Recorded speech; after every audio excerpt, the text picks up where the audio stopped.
Halo teman-teman, balik lagi sama saya Isyan Sori dari After Effects. Nah, mungkin bisa kalian lihat juga di sebelah saya udah ada satu buah dus monitor. Nah, ini kebetulan kita kedatangan satu buah monitor dari Asus. Cuman memang ini bukan Asus ROG, cuman mungkin salah satu line premiumnya dari si Asus buat gaming lah ya. Mungkin teman-teman juga udah tahu. Ini Asus TUF Gaming VG28U atau misalkan VG28U ya. Ini punya layar 28 inch atau diameter 71,1 cm, widescreen 144 Hz, 4K, dan di sini juga mereka punya banyak fitur yang sebenarnya bahkan ada fitur yang hanya ada di Asus sendiri. Dan harganya yang fantastis 12 jutaan. Mau tahu apa aja yang kalian dapetin dengan harga 12 juta? Tonton videonya sampai habis.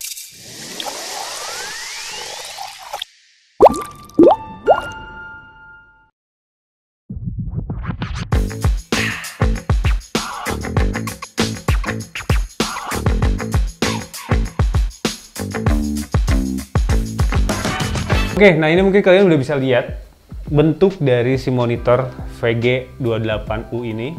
Nah ini udah 4K dengan 144 Hz, terus 1 millisecond response time, jadi udah 1 millisecond response time-nya untuk dari CPU kalian ke monitor. Dan di sini juga kalian ada fitur yang namanya ELMB-Sync, itu adalah Extreme Low Motion Blur. Jadi sebenarnya ini pengembangan dari Asus sendiri, yang dimana kalian bisa menggunakan ini berbarengan dengan G-Sync dan juga FreeSync. Jadi ini sebenarnya tujuannya bikin lebih meminimalisir yang namanya stuttering, tearing, atau misalkan after image. Jadi kalau misalkan sebelumnya kita udah dapat yang namanya G-Sync dan juga ada AMD FreeSync gitu ya. Nah ini dengan adanya si ELMB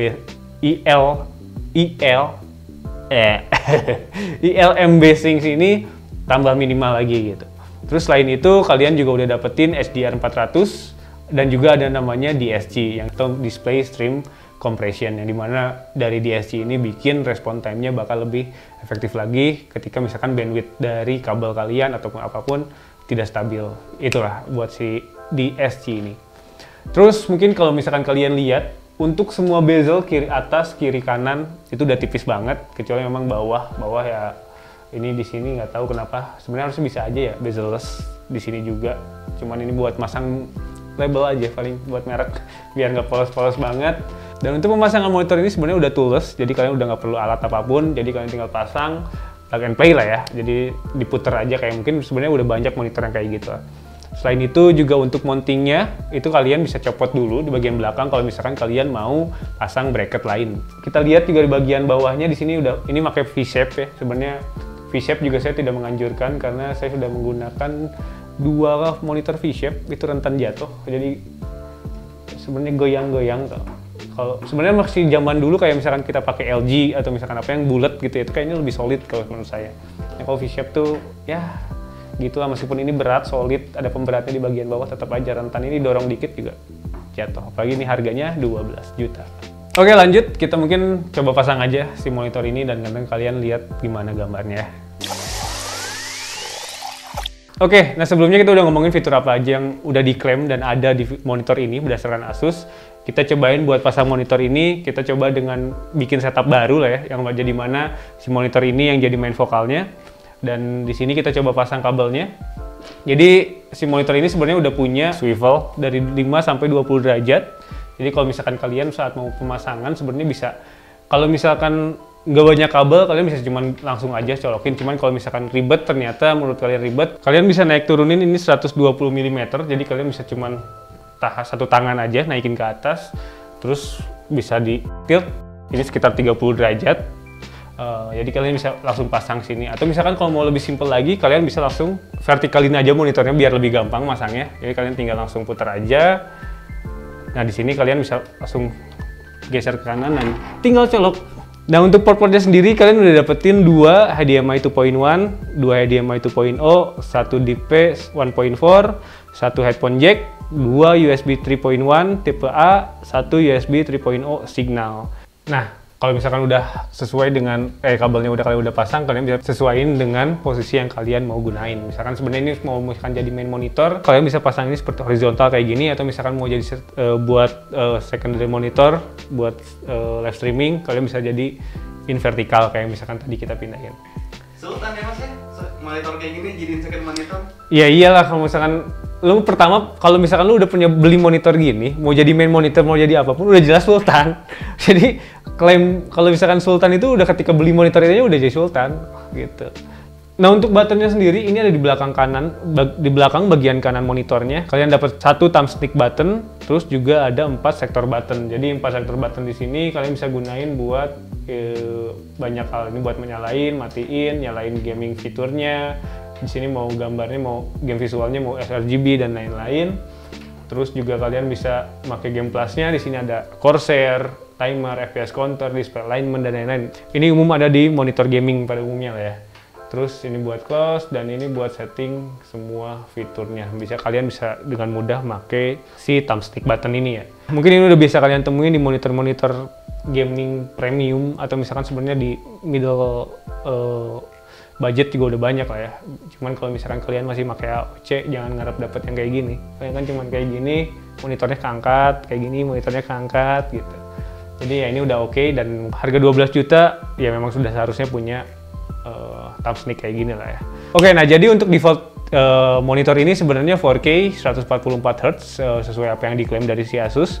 Tapi kebetulan untuk sistem yang kita gunain atau PC yang kita gunain, ini VGA-nya masih belum support 4K dengan 144Hz, jadi kita cuma dapetin di 120Hz. Dan ini untuk SDR-nya, jadi kalian udah dapet 400. Sebenarnya menurut gue sendiri ini udah cukup banget, bahkan untuk tingkat kecerahannya ini kita pakai udah setelah dikalibrasi itu kita cuma pakai 15 di sini, dan ini udah mungkin kalian bisa lihat gimana jernihnya dan bagusnya gambar itu. Dari warna pun mungkin sebenarnya kalau gua bandingin dari yang sebelumnya sehari-hari pakai yang 1080 27 inch terus sama klaim-klaimnya sama-sama 100% sRGB gitu ya. Ya ini bahkan lebih dominan dan detailnya lebih bagus. Terus sebenarnya buat pribadi gue gede banget. Meskipun cuma naik 1 inch tapi masih kerasa gedenya, dan buat main game FPS sebenarnya capek. Buat liatnya agak jauh gitu ya pandangannya. Kalau misalkan emang kalian suka dengan fitur-fitur ini, kalian bisa dapetin fitur-fitur yang ada di sini dengan layar monitor yang lebih kecil lah. Jadi di VG27 atau misalkan 24, ada 24 nggak ada, ya di 27 lah mungkin harganya, tapi itu juga bedanya udah lumayan ya, dari 27 ke 28 juga itu udah beda. Untuk View Angel sendiri menurut gue dengan monitor kayak gini, bukan curve, ya cukup lah ya. Ini bagus banget dengan posisiin gue misalkan kayak gini 28 inch udah oke, dan kita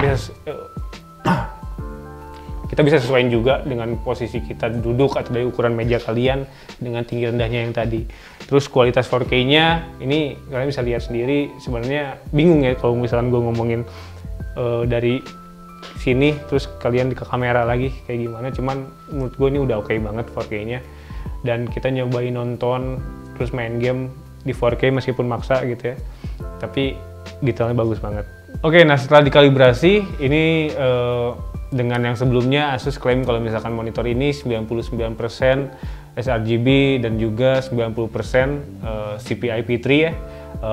Kita coba kalibrasi menggunakan SpiderX Elite. Di sini kita dapat untuk sRGB-nya sendiri 93% untuk color gamutnya. Jadi kita masih ada ngelihat jarak untuk warna hijaunya, dan juga untuk si NTSC-nya itu 65%. Dan juga untuk Adobe sRGB-nya di sini hanya 69% juga, dan mungkin ini yang agak paling membingungkan sebenarnya, karena klaimnya Asus di sini dia 90% CPI P3, tapi setelah kita kalibrasi di sini cuma dapat 69%. Ini gapnya lumayan gede, dan ini masih jauh banget di hijaunya. Nah mungkin ini disclaimer aja buat CPI P3-nya. Jadi setelah kita kalibrasi, kita nggak dapetin sesuai apa yang diklaim dari Asus. Kalau sebelumnya Asus bilang kalau misalkan ini 90% CPI P3, kita cuma dapetin di 69%. Nah kita juga nggak tahu penyebabnya apa. Apakah mungkin karena ini barangnya stok lama dan sudah ada penurunan performa atau lain-lain. Kita juga belum bisa cek lebih lanjut. Cuman inilah hasil yang kita dapetin saat kita mencoba kalibrasi monitor ini gitu ya. Itu aja mungkin. Nah kita coba lanjut ke performa gaming mungkin ya, dengan monitor gaming dari Asus TUF ini. Oke, nah ini kita cobain buat main Forza Horizon 5 ya. Kita dengan settingan grafiknya di 4K. Ini pakai 4K. Cuman untuk frame rate-nya kita cuma dapat 120 fps karena mungkin yang kayak kita sebut dibilangin di awal kalau misalkan VGA kita nggak support buat dapetin 144 fps di 4K. Ini resolution scalingnya kita pakai ultra quality, cuman untuk grafiknya kita pakai medium ya. Dan teman-teman bisa lihat detailnya meskipun ini medium, cuman maaf nyetirnya licin. Cuman nah ini bisa lihat detailnya bagus banget dengan resolusi 4K, terus warnanya juga color apa sih? Warnanya juga bagus banget sih kayak gini. Dan ya buat monitor 12 jutaan ini sesuai apa yang kalian harapkan lah. Cuman mungkin kita nanti bakal bahas di akhir video kalau sebenarnya overpowered nggak sih, atau misalkan over budget nggak sih dengan harga monitor 12 jutaan, atau sebenarnya masih ada monitor lain yang kalian bisa dapetin dengan performa yang sama di harga yang lebih murah. Oke, ini cukup dulu, ini udah banyak nyampe desa nih, takut ganggu warga. Oke, untuk kesimpulannya, untuk monitor dengan harga 12 juta, mungkin kalian juga masih bertanya-tanya, sebenarnya worth it nggak sih buat beli monitor Asus TUF VG28U ini dengan harga 12 juta. Mungkin beberapa faktor yang mesti kalian pertimbangin ketika mau beli monitor dengan harga segitu, yang dimana itu nominalnya nggak kecil.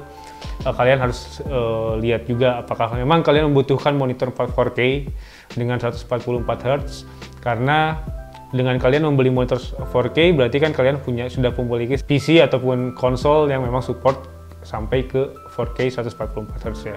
Yang kedua, apakah keperluan kalian memang hanya buat ngejar refresh rate, atau misalkan sebenarnya kalian mau editing? Mungkin sebenarnya kalau misalkan ngomongin harga segitu kalian memang buat editing, kalian bisa nyari alternatif lain gitu yang memang lebih dari color akurasinya, color gamutnya lebih bagus juga gitu. Karena menurut kita ya ini oke dengan, tapi yang lebih yang lebih menonjol dari monitor ini adalah 4K-nya dengan 144 Hz-nya dengan fitur real embellishing-nya gitu ya. Nah itu mungkin yang jadi nilai plusnya. Oke, nah mungkin cuman buat kalian yang sebenarnya masih cari alternatif buat monitor 4K 144 Hz, sebenarnya ada beberapa dari brand lain juga. Kalian bisa lihat sih dari LG, kalian bisa ada 27 GN950 untuk 4K juga, cuman kalian dapat 160 Hz meskipun kalian trade off-nya dapat karena dia 27 inch. Itu harganya sebenarnya hampir mirip juga dengan si Asus TUF Gaming VG28U ini ya. Itu sekitar 12-an. Cuman mungkin sebenarnya best deal-nya kalau kita lihat secara objektif, sebenarnya kalian bisa dapetin fitur yang sama dengan 4K 144 Hz itu ada di Gigabyte M28U. Itu harganya di sekitar 9-10 jutaan. Kalian bisa saving sekitar 2-3 jutaan gitu. Nah, cuman mungkin kalian trade off-nya kalian nggak akan dapetin yang namanya IL embellishing tadi ya. Kita juga secara pribadi juga sebenarnya belum bisa nge-trace seberapa efektif fitur dari si IL MB ini gitu. Jadi ya menurut kita kalau misalkan bisa dapetin best deal ya ada alternatif lain gitu. Oke, nah sebenarnya buat monitor 4K yang kita tahu juga untuk game PC belum banyak yang support ya. Mungkin game AAA yang udah support itu kan ada beberapa aja, kayak mungkin tadi Forza, ada Cyberpunk, ada si Shadow of Tomb Raider gitu ya. Terus ada apa lagi? Battlefield yang gitu-gitu lah. Nah menurut kita sebenarnya buat kalian yang masih main kompetitif ya beli yang 3 jutaan aja, 2 jutaan aja lah monitor gitu ya. Tambahan juga, jadi sebenarnya mungkin monitor ini kalau misalkan kalian memang punya budget 20 juta atau 25 juta gitu ya, kalian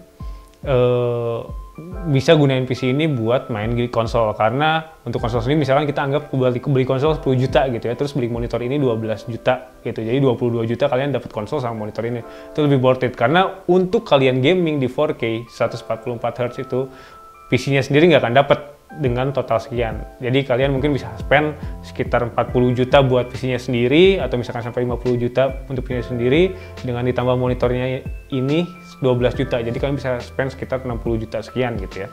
Nah itu jadi terlalu over juga di budget, dan sebenarnya overkill juga buat di PC, karena game-gamenya juga belum banyak. Nah untuk si konsol sendiri tadi secara keseluruhannya bakal lebih saving juga. Jadi kalian bisa dapetin gambar yang bagus dengan konsol yang juga udah support, ya nggak ada salahnya jadi beli monitor yang bagus. Mungkin gitu salah satu masukan dari kita. Oke teman-teman, mungkin itu aja review singkat kita buat monitor dari Asus VG28 UKL1A. Monitor 4K 144Hz, dan mungkin kalau misalkan kalian punya pendapat ataupun pengalaman menggunakan monitor ini bisa tulis komen di bawah, atau mungkin kalian punya alternatif lain buat monitor 4K, kalian juga bisa tulis komen di bawah biar nanti kita bisa coba review juga buat monitor-monitor tersebut. Dan makasih udah nonton, jangan lupa follow sosial media kita di Instagram, ada afteref.tech, dan juga ada di TikTok afteref.tech. Itu aja, bye bye.